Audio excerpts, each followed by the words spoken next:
Comenzó este lunes en la capital mexicana la visita de una misión comercial de Canadá en México.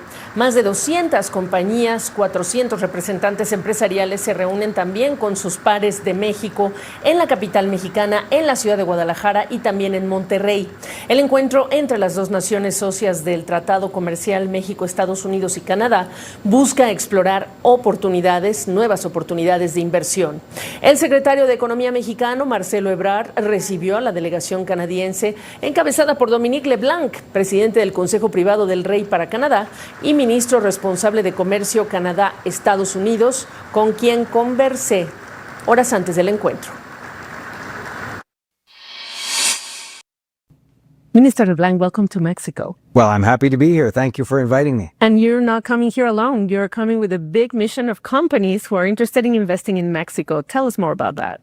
So, Gabriela, it's the biggest bilateral trade mission that Canada's organized in decades, probably ever. We're here with probably close to 400 people, representing about 230 businesses, big and small, and business associations, business organizations, that are really interested in seeing how we can expand our two-way trade with Mexico. A trade mission with Canadian businesses. And I was told this afternoon, more than 2,000 business-to-business meetings have been set up. You can say in a way that President Trump, or the pressure from the Trump administration, has, in a way, put pressure into Mexico and Canada to look for this type of opportunities. Wouldn't you say that? I wouldn't pretend to speak for the government of Mexico, but for the government of Canada, that's absolutely true. And Mexico, for us, is a very reliable partner. There are deep people-to-people cultural ties. Business leaders in Canada that talk to me about their relationships with Mexican companies. It's very positive. But there's an opportunity for us in the face of some of the headwind created by the tariffs. And I've talked to Secretary Ebrard many times about the challenges that they have in Mexico and the challenges we have in Canada. What are those challenges that concern Canadian companies to do businesses here in Mexico? The challenge is so much of, for example, integrated supply chains was seen as sort of through the United States. So much of the trade with Mexico was not visible or wasn't as well known as it should be because there was an American partner that was part of these integrated supply chains. So the challenge that was my word, it may not be the best word, the opportunity that Canadian businesses see is to come and have direct relationships with Mexican companies, with Mexican supply chain organizations, that doesn't filter through any other country. And going back to trade, there's a countdown, 136 days for the formal joint review of the USMCA. I didn't know that. I didn't know that. I learned something now. 136 and counting. But the question here is, Canada's ready, correct? Yes. So that's a formal review. Absolutely. So we, like Mexico, like the United States, have done consultations with Canadian businesses last fall. We had meetings with the 13 premiers, so they would be like state governors, subnational governments in Canada. We're ready to sit down, and we hope that we can move quickly. President Trump has said a lot of things about the USMCA, maybe that Canada needs it more than the USA. So my question for you is Canada ready for probably a review that does not mean an extension for another 16 years, but rather an annual review if the three parties do not agree on it? We hope that's not the case, for the reasons you said, that it has been a success for the three countries. If you look at the prosperity it's brought, the security, economic security it's brought, it has been a successful trade agreement for Mexico, Canada, and the United States. We think in the end, the United States government will conclude that it's in their economic interest to have a stable free trade arrangement with Canada and Mexico. And we'll do the work that's necessary to make that case to the United States. If they decide to go, as you noted, in a year-by-year review, sure, we'll deal with that then. But that uncertainty is exactly what businesses and investors don't want. If you're looking at making a long-term investment, having a sort of annual review or having all kinds of sectoral tariffs, the 232 tariffs on steel and aluminum and automobiles, this makes it very hard for businesses, including in the United States, but they can speak for themselves and it's their government. My question also, I wonder what your reaction was when you saw in Washington the vote when 6 Republican congressmen joined the Democrats to vote and rebuke President Trump's tariffs. He could still veto it, but still, what do you make of it? Again, Canadian politicians shouldn't comment on domestic politics in the United States. The Congress or the Senate will vote the way they want to do. The president will veto or not what he wants to veto. But what that tells us is many of the border states and many states that have significant business relationships with Canada, we're the best customer for 17 American states. And if you think of industries like the automobile sector, Canadian aluminum is pretty important to U.S. automakers, just as one example. And they're now facing a very significant tariff on importing that aluminum, and there's no easy substitute. But that example repeats itself all across the economy in the 3 countries. The red agreement means where does China stand in the context of in this review of the USMCA? Because President Trump and other politicians have said that Canada shouldn't have done a partnership, which is a limited partnership with China to begin with. But at the same time, they're worried that Canada and Mexico become the entryway to their market. What have you told the U.S. Trade Representative and even Secretary Ebrard about China? So we have said, and it's a very good question, because you're right, it comes up a lot with business leaders and with political leaders in Mexico and the United States in our conversations.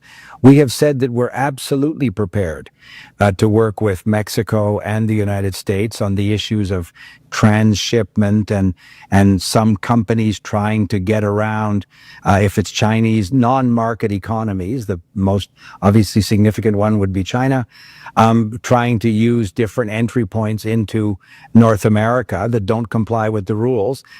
We're happy to work with the United States and Mexico on that. I talked to Ambassador Greer about the arrangement that Mr. Carney came to in China a few weeks ago. It was basically in order to protect Canadian canola farmers and seafood producers, lobster and crab. I represent a district on the east coast of Canada.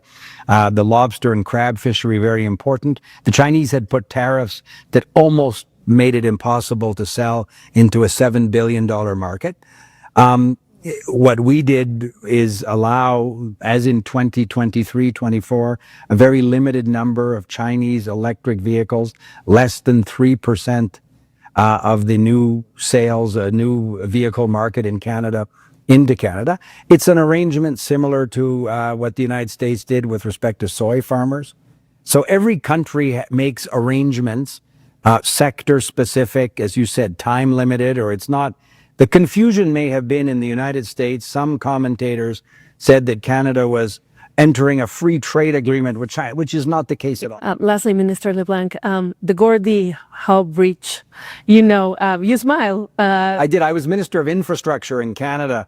Could it become leverage in broader trade negotiations?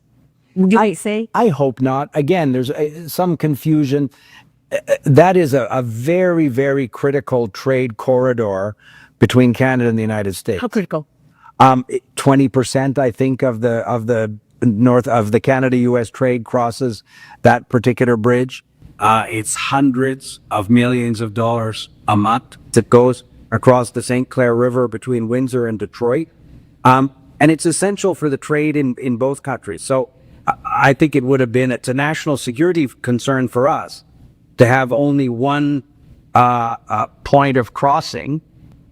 Thank you so very much for your time. Thank you for having me on the program. Pero antes de decirle gracias, le informo también que el ministro LeBlanc llegó a México en momentos que una tragedia enluta a 10 familias de trabajadores mineros de la compañía canadiense Visla Silver por la desaparición de 10 de sus trabajadores en el municipio de La Concordia, esto en el estado de Sinaloa, y el hallazgo posterior de los restos de 5 de estos trabajadores en un predio en el mismo municipio. Durante su mensaje de este lunes, el ministro LeBlanc propuso a México una alianza en seguridad para que la inversión crezca, señalando que es necesario que los inversionistas y empresarios deben ver que el gobierno trabaja en prioridades como esa, la seguridad. Pero horas antes también me habló del caso.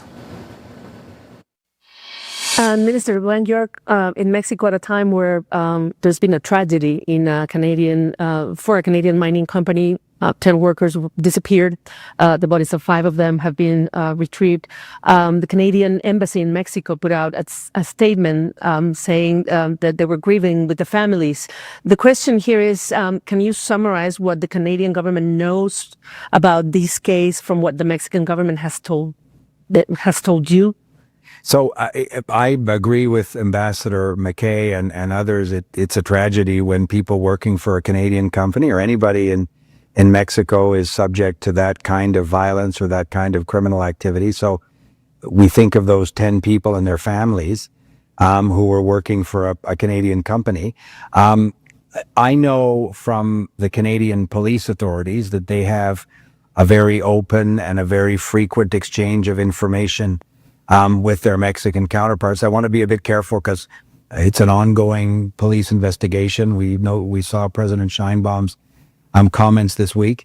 Obviously, the Canadian police and the company will do whatever they need to do to work with the Mexican authorities and to determine exactly what happened and ensure that that kind of risk doesn't present itself again. Because the mining sector is a pillar, even within the USMCA in the future. So will your government raise concerns about, for example, cartel influence in mining operations with the Mexican government? We always talk to our Mexican counterparts about security issues because it's in Canada's interest to have a partnership with Mexico at the level of national police authorities around these criminal activities. So we have a lot of confidence in President Sheinbaum's government, in the work that her police are doing. If you look at the recent case of the Canadian who was arrested and is in the United States now, Ryan Wedding, around drug trafficking. So I think this tragedy makes us think of what more can we do to ensure the security of people working for Canadian companies, for Canadian businesses that want to do business with Mexican counterparts. But we're very confident that the Mexican authorities, the President Sheinbaum's government, are taking all of the necessary steps in these security contexts. Así que, después de esta conversación, el ministro LeBlanc propuso y anunció esta propuesta al gobierno mexicano de esta alianza de seguridad para que la inversión crezca, señalando que es necesario que inversionistas y empresarios vean que el gobierno está trabajando en prioridades como esa, como la seguridad.